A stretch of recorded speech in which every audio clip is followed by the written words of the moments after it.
Here. You good to go? Good afternoon. Can everybody hear me?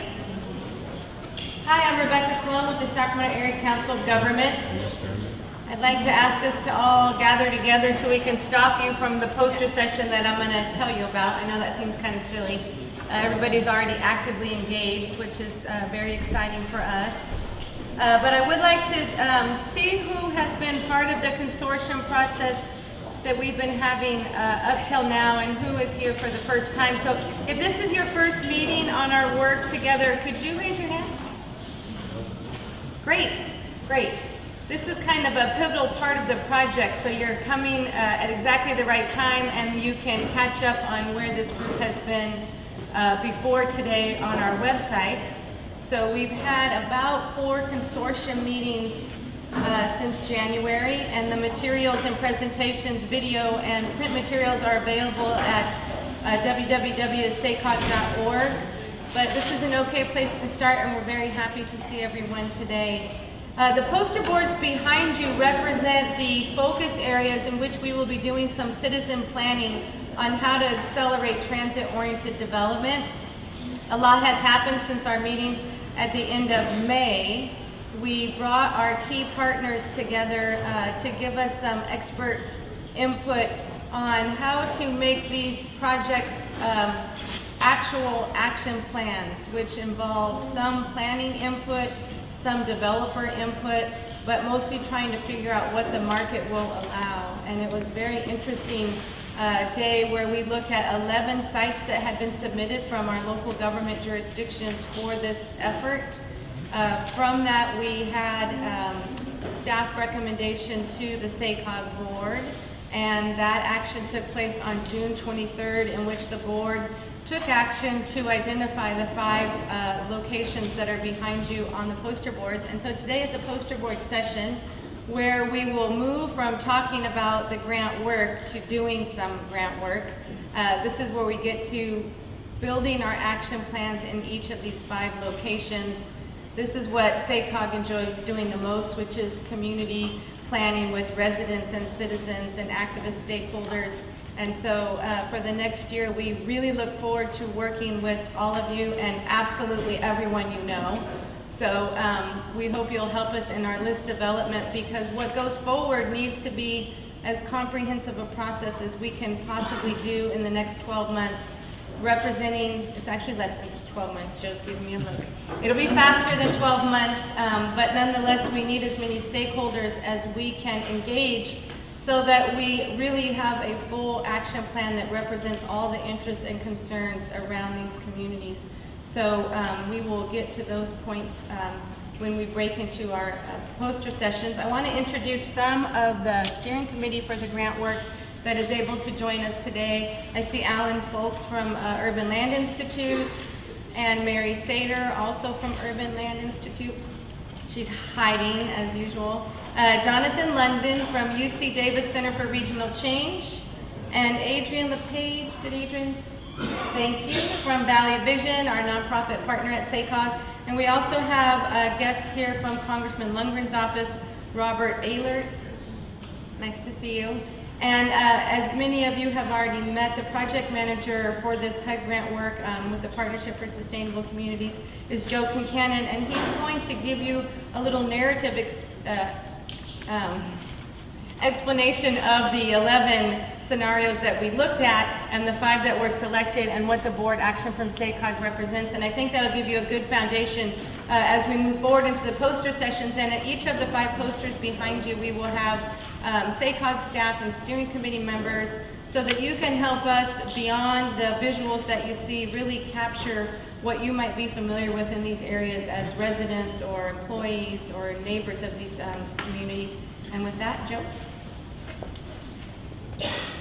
Great. Well, thank you, Rebecca. So today, I just wanted to go over the other 2 phases of the grant first. I can untangle here. There are 2 additional phases of the grant project. So today we're really finishing up this phase 1 of the grant process. And there is still a little bit more work to do on that. But the other 2 phases are the environmental analysis and the action plan process that we're kicking off today for these 5 sites, and really these are case study sites for how our region can implement Senate Bill 375 and achieve achieve all of the goals of the Partnership for Sustainable Communities grant that we received to fund this process. The third phase of the grant will be a regional plan for sustainable development, which is a required outcome of the grant, where we'll be looking at housing issues across the region for the first time, affordable housing issues, and really trying to integrate some of the HUD programs into our other planning processes in the region. We'll also be looking at economic development and infrastructure as we roll out that process. And so those will be coming to the consortium.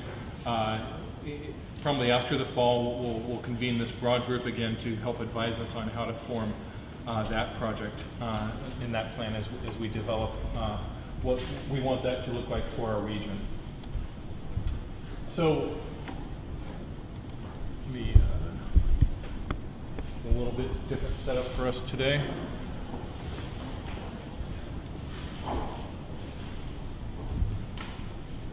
I wanted to just cover what our goals are for really this first phase. And as Rebecca mentioned, this is really what we want to see is how we can activate transit, how we can get to that final phase of planning for transit-oriented development in our region, so that we're actually moving beyond just planning into activating these areas and helping our member jurisdictions actually realize complete communities around these transit sites. And as a part of that, showing how transit is actually good for economic development, something that's not always viewed as a positive in our region. We want to show how transit can be that positive for economic development within our region in these areas. These are really case studies for how to implement Senate Bill 375. If you aren't familiar with that was passed a couple of years ago. It really affects our planning process at SACOG and has new requiremements for us to consider land use and the communities around the transportation system that we've traditionally been responsible for planning for in the region. But it includes incentives to build housing near transit. And so it includes incentives to build higher density housing and mixed use development near transit. And so all of this helps our region grow so that we're creating a healthy urban area, an economically viable urban area that then preserves our rural quality of life in the region. And so we really see this as having both benefits for the rural and the urban communities in our region. Oh, thank you, Monica. So we did have 11 submissions from 5 jurisdictions, and we discussed those at the last consortium meeting. So we didn't bring all 11 with us today because we really want to focus on the 5. But all 11 of those would have provided great case studies for the planning process. But as we have limited funding, and we're really looking at that final phase of action, we focused on which 5 were the most actionable and which 5 offered us a diversity of experience in the planning arena that we could develop as case studies to show how we can use this new tool, Senate Bill 375, to realize transit-oriented development in our region. And so each of these really has unique aspects that I will go over in just a moment. So the process to develop the recommendations, many of you were a part of that, and I really want to thank you for your time and value all of the great considerations and great input you gave us. Because when we summarized the input, we had over 146 planning considerations that we'd received through the working group process. Some great questions that we're still working on answering regarding natural resources and economic development and how we do the environmental analysis. And so we'll be getting back to folks on some of those questions.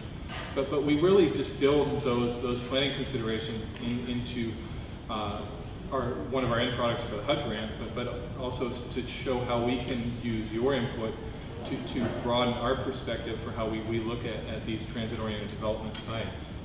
So we had lots of discussions in the working groups.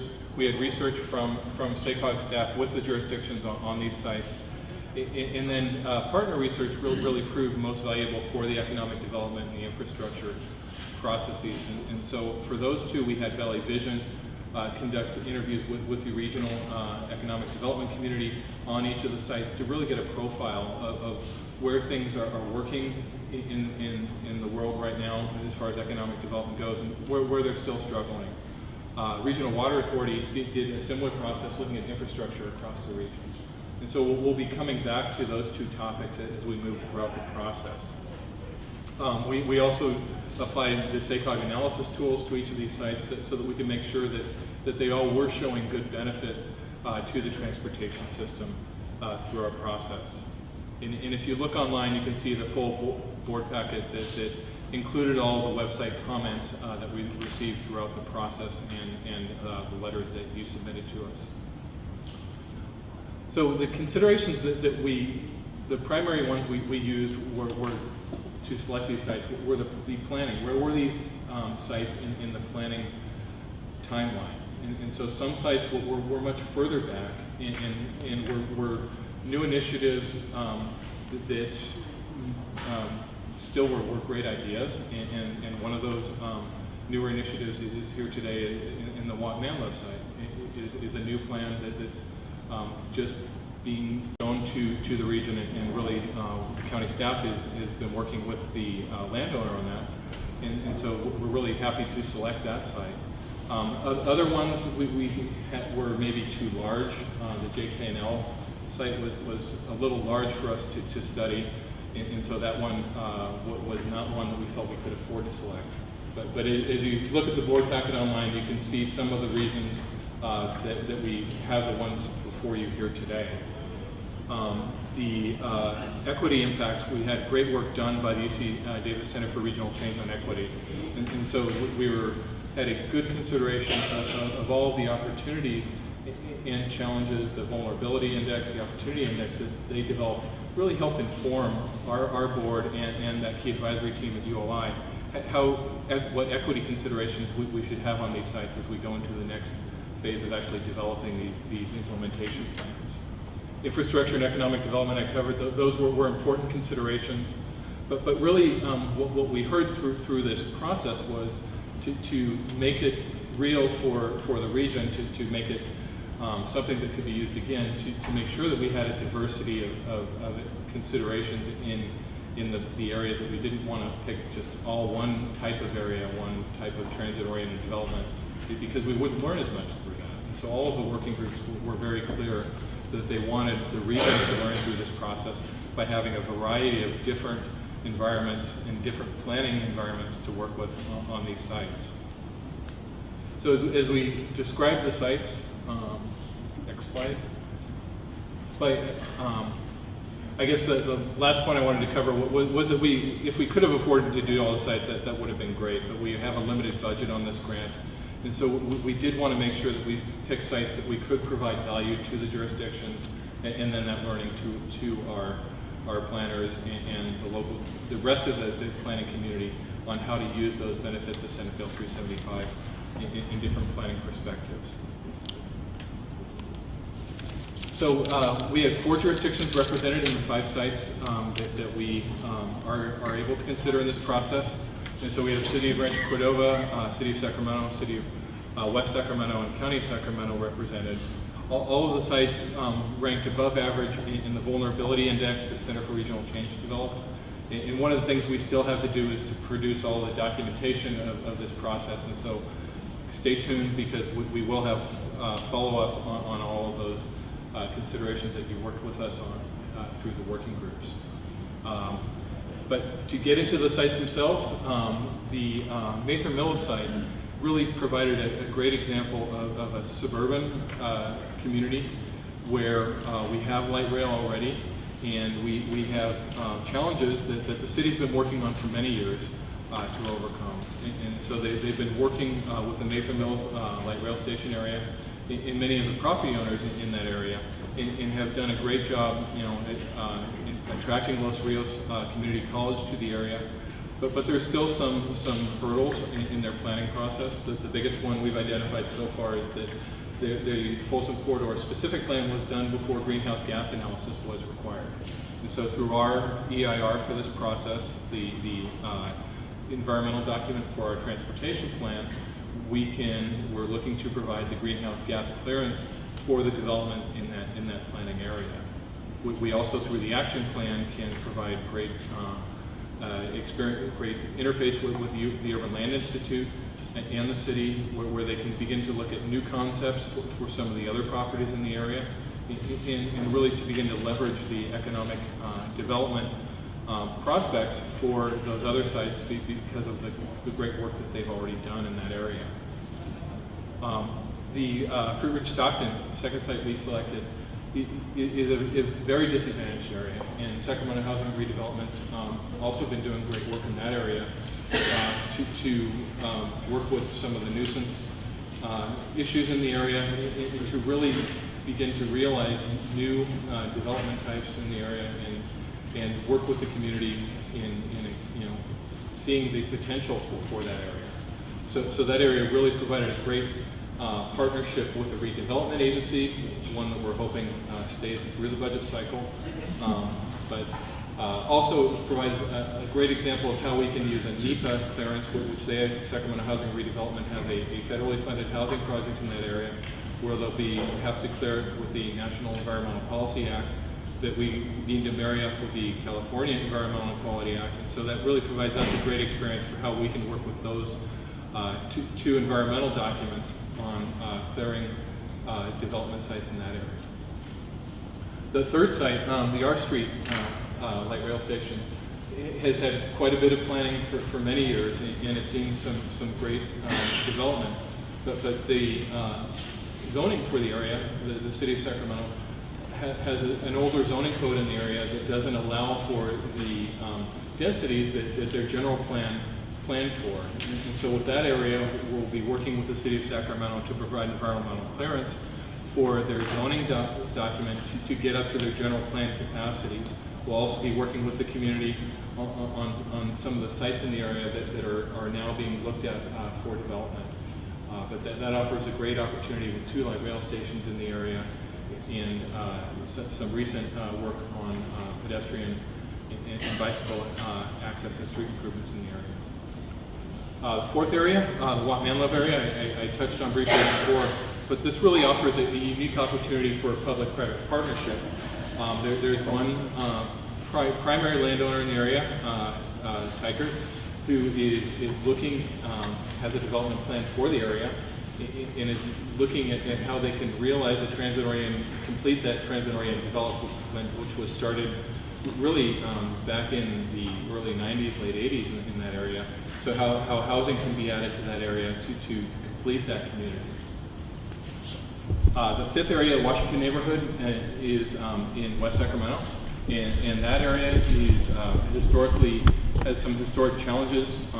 Has a deep history in the city of Sacramento, but is also ripe for development right now. There's a lot of interest in the area, but on that one we can work with the city to provide clearance for the specific plan document. Actually, the general plan, they're replacing the specific plan with their general plan in that area, and so it provides us a unique, another unique situation where we can work with the city in how to realize the development that's coming to that area, and have all of the planning documents in line with the environmental analysis for that area that's really ripe for development right now. So those are the 5 sites. We have the poster boards behind you, and we'll be taking comments on those. We have a variety of different ways for you to provide comments. There are notepads out there where you can write your comment and just post it up to the site, and we'll have staff there to record the comments on the sheet itself. These are also available on our website for further comments, both on what you see as the opportunities in these areas, the challenges, but what can we cover in this new process, the action plan, the implementation plan for each of these sites. So we have time for some questions right now. Be happy to take any questions you have. Ann? I wonder if you could say a little bit more about the pedestrian bicycle infrastructure that was part of the considerations and what you envisioned. Sure. So for each of these sites, we did look at the current existing conditions for, in the near-term conditions for pedestrian and bicycle infrastructure, and what types of issues would need to be discussed as a part of the action plan process. And so each of them are a little bit different in what they have currently. Some of them have great improvements that are just around the corner. that they're going to be seeing that are already funded, and others might still need some work through the action plan process. And so we don't have, again, one flavor of pedestrian and bicycle environment in each of these areas, but we are committed to working with that in the action plan process. In the back there. When Senate Bill 214, infrastructure financing districts, when that gets approved, what role will that play in the SACOG process?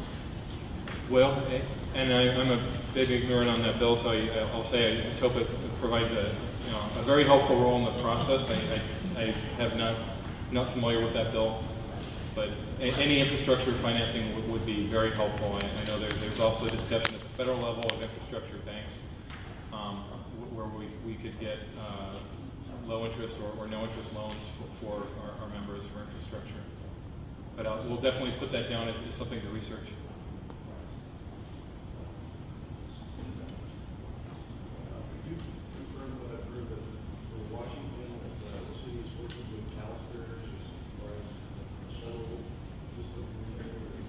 Yes, so there currently is a shuttle system that's funded by CalSTR's building there in the city, and so there is a shuttle system that runs from CalSTR's to downtown Sacramento. And we have staff here from the city of Sacramento who will be, I'm vetting back by the Washington area, that would be happy to answer more detailed questions. Any other questions that we can cover right now?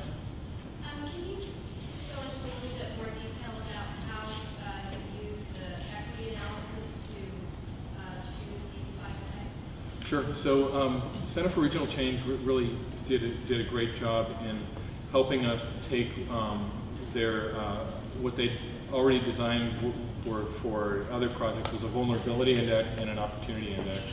And we have Jonathan London here with us today. If we have more questions, Jonathan would be happy to come up, I'm sure, and describe the process. But each of the sites was really mixed, and some of them had high opportunity and high vulnerability. Some of them had both, I'd say, lower opportunity, lower vulnerability. But we did find that all of the sites were mixed in what challenges were presented. But I believe there were about 20 different considerations that were included in that index, where we can pull apart the pieces of that and say children, if there's a high percentage of children in a household, I believe that was in the vulnerability index, and a high percentage of households led by single mothers, that was high in the vulnerability index. So we can pull those out of each of the areas to say what we might need to address in the action plan process. Is that I'll get to it. We do realize we want to get the full report out as soon as possible on this, but we have been racing on this whole phase of the project because we have a deadline for our transportation plan document of April of 2012, where we have to have that approved, or the transportation funding for the entire region freezes up. And so we needed to make sure the considerations that we needed to fund as a part of the project level analysis in the IR, we needed to make sure we could fund those in the budget we have available for that transportation plan in this project. So that's really why we've been in the race to get these 5 sites selected, and actually leading ahead of getting some of the final documentation produced. But we will have that coming out over the summer. So we'll be certainly, if you're on the list, you will get a notice of when all that's available. A question about the Stockton Bridge project. Why was that designated as suburban? So in the larger regional picture, too, it is considered an older suburban area that it was built up in the 40s, 50s, and 60s, and then development slowed down out there. And so the style of development, from our perspective as a regional planning agency, is a more suburban environment. But there might be other considerations that you'd like to add to the site that we should hear about today.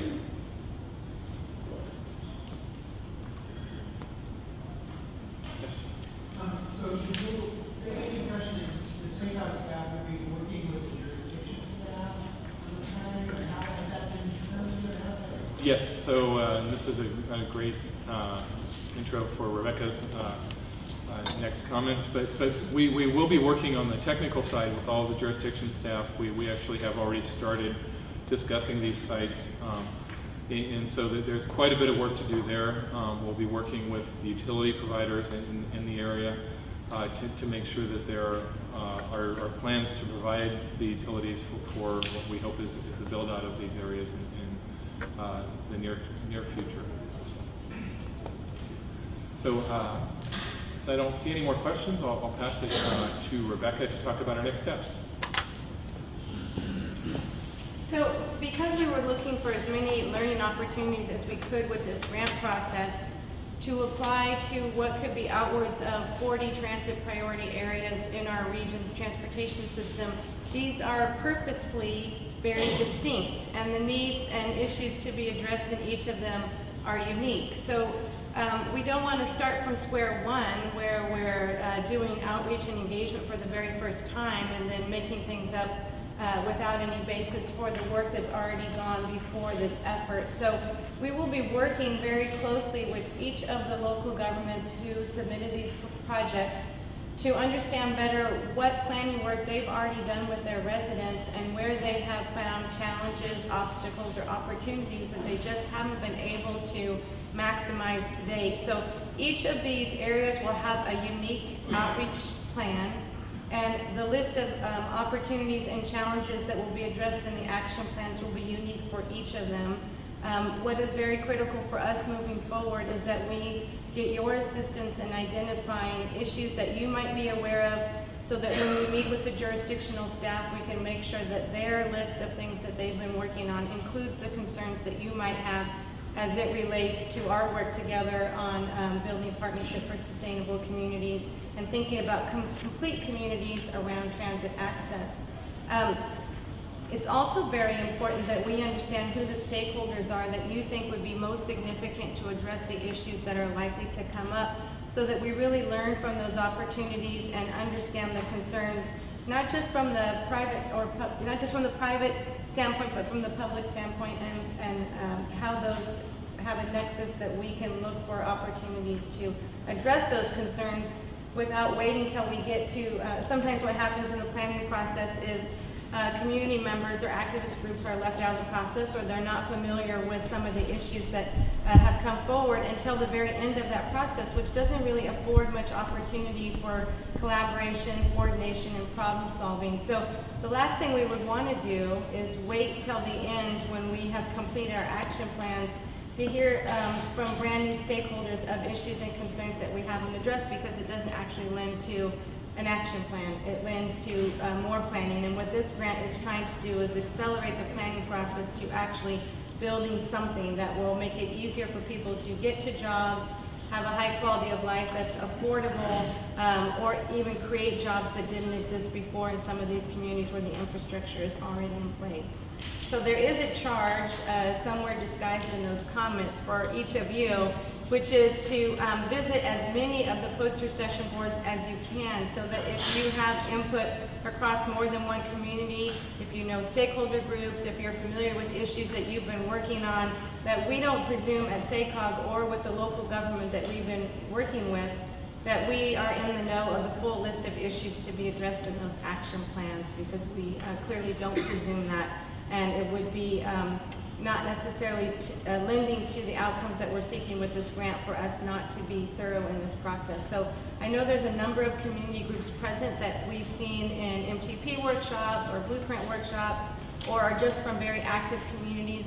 I would like to invite each of you to think of yourself as part of the consortium that will be helping in the outreach, because we look forward to having I don't want to say a number and then have you disappointed when you don't see such a large crowd, but we will be doing 2 community workshops in each of these locations, along with other educational efforts to make sure that we're engaging all the potential parties that should be learning and then teaching us. So if you would like to join us and our staff, make suggestions of groups that we should consider, even if you're not sure how to contact them, but you've heard of them, you could mention them to the staff at each of those poster boards, and we will work diligently with the jurisdictional staff to identify them, and we will be working very closely with the jurisdictional staff moving forward. Depending upon the issue, it will be different departments, but if you've been working with key staff from some of these city and county agencies, we hope that you'll share that with us as well.